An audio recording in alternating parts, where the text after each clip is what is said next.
Hey everybody, welcome to video number 12 in the SMA Journey 51 series. Today I'm going to be answering questions during my next Q&A, and these are questions that you guys have either sent me down below the videos that you watch, you've sent them to me over my Twitter account, or you've emailed them to me.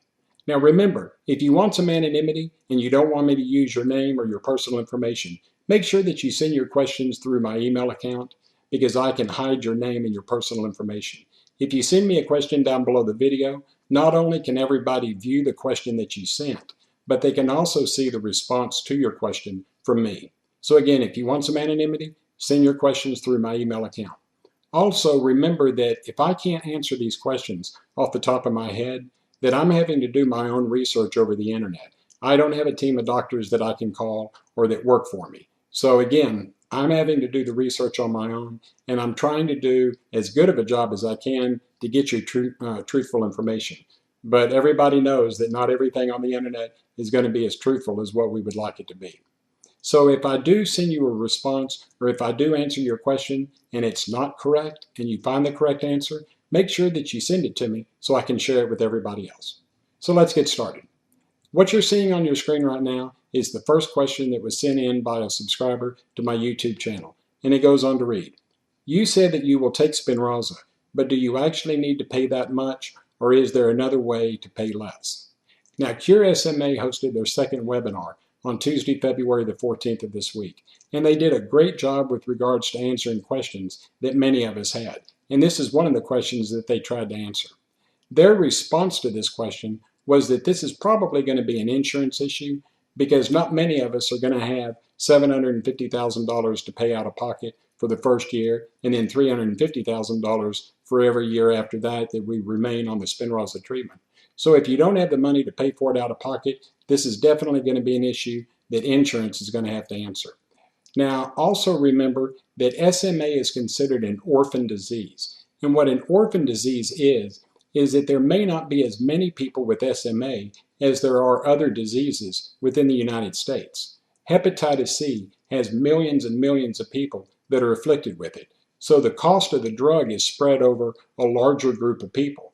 SMA types 1, 2, 3, and 4, right now it's estimated that there's between 300,000 and 400,000 people in the U.S. So the reason why the cost is so expensive is that the pharmaceutical companies are trying to recoup their loss or the money that they spend in getting the drug approved through the FDA. And since there's a smaller number of us compared to other diseases, it's going to cost more money.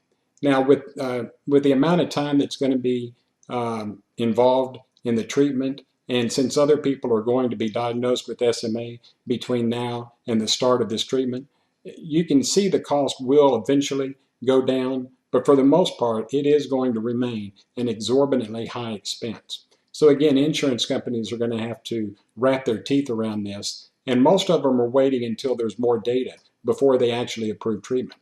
Some of you may be on private insurance, and if you're on private insurance, you'll probably be approved faster for the treatment than those of us that are on Medicare and Medicaid. Medicare and Medicaid, again, is still trying to crunch the numbers to see where they stand with regards to the treatment. Some of you might be approved quicker than others, but don't get discouraged because the people at Cure SMA said this is definitely going to take some time to answer. The second question that you're seeing on your screen, again, was posed by a subscriber to my YouTube channel. And the question goes on to read, Biogen created the drug. Did they receive government funding in their research? If so, then the cost should be greatly reduced. Pharma companies that receive money from charities and governments to do research should be more beholden to the people. Now, while I agree with this, another thing that we need to remember is that a lot of these drug companies and pharmaceuticals that are creating these treatments, they're having to spend well over $1 billion to get these drugs approved by the FDA. Okay, and the FDA is the governmental regulator that researches the drug, runs studies on it, and then approves it for treatment. So I did some research on this question, and I couldn't find anything that said that Biogen received either government funding or private research. That doesn't mean that they didn't receive it. It just means that I wasn't able to find out. So I'm under the impression that Biogen footed the cost of this treatment and getting it approved. The third question that you're seeing on your screen, again, was posed by a subscriber to my YouTube channel. And I believe this user is from another country because the English is kind of broken.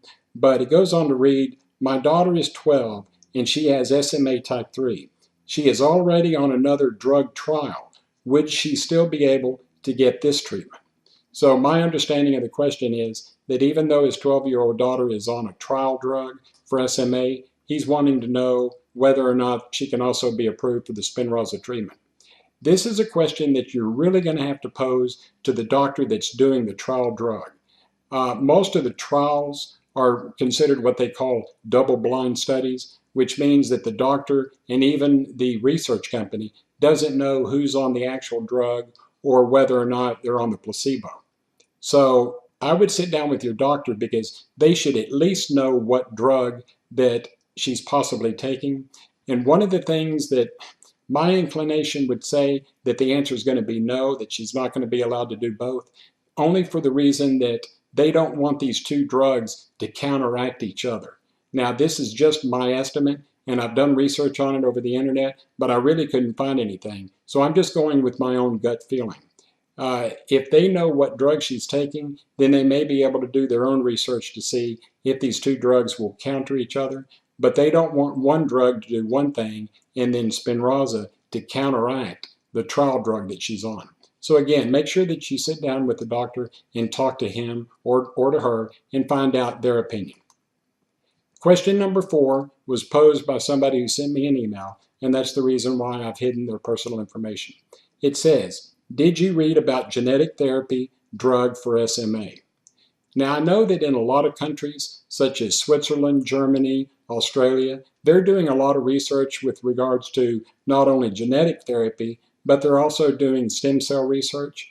And I did some research over the internet, and I couldn't find a lot of drug studies that were doing genetic therapy in the US, and they're also not really doing a lot with regards to stem cell therapy.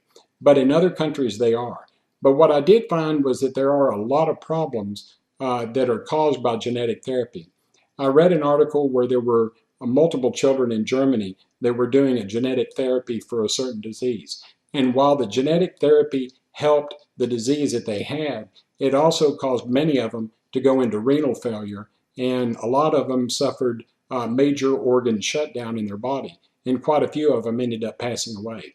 So there's still a lot of question with regards to genetic therapy. And that's one of the reasons why I think that they're holding off right now in the US until they can actually detail and find out what's going on. So that's the only answer that I can give you right now. I couldn't find any research in the US, but that doesn't mean that it's not happening. The last question, again, was posed by a user that sent me their question over my email account, so I did hide their information. Their question was that she has 2 sons with SMA. The oldest is 30 and the youngest is 27. She said, we are getting different answers about if your primary care doctor can write the prescription and does he set up the appointment with the place doing the injection. Now, this is one of the questions that Cure SMA answered. I believe that any doctor can write the prescription. I don't know if it definitely has to be a neurologist that sees your son or your sons, but I believe any doctor can write the prescription. They're trying to set up treatment locations, but does that mean that they can only go to those treatment locations to receive the injection? This is an answer that I can't find on the internet. I believe what they're wanting to do is to have centralized locations so they can monitor everything. But one of the questions that they answered, which was this one, they did a screenshot of different sites that are already approved for the injection. None of them are in Texas. A lot of them are on the West Coast and the East Coast.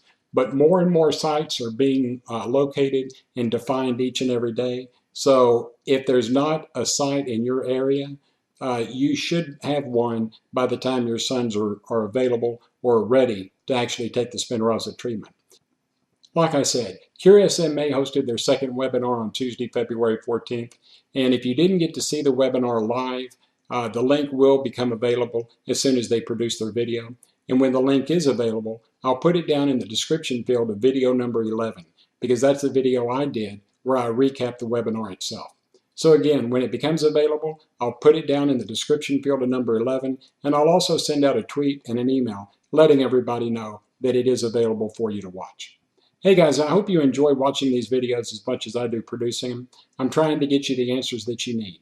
If you like what I have to say, give me a thumbs up, follow me on Twitter, subscribe to my YouTube channel, send me an email, or just send me a message down below the video, and I promise I'll answer each and every question. It may take me a while, but I will get to them. I hope you guys have a great day. God bless you, and until next time, bye-bye.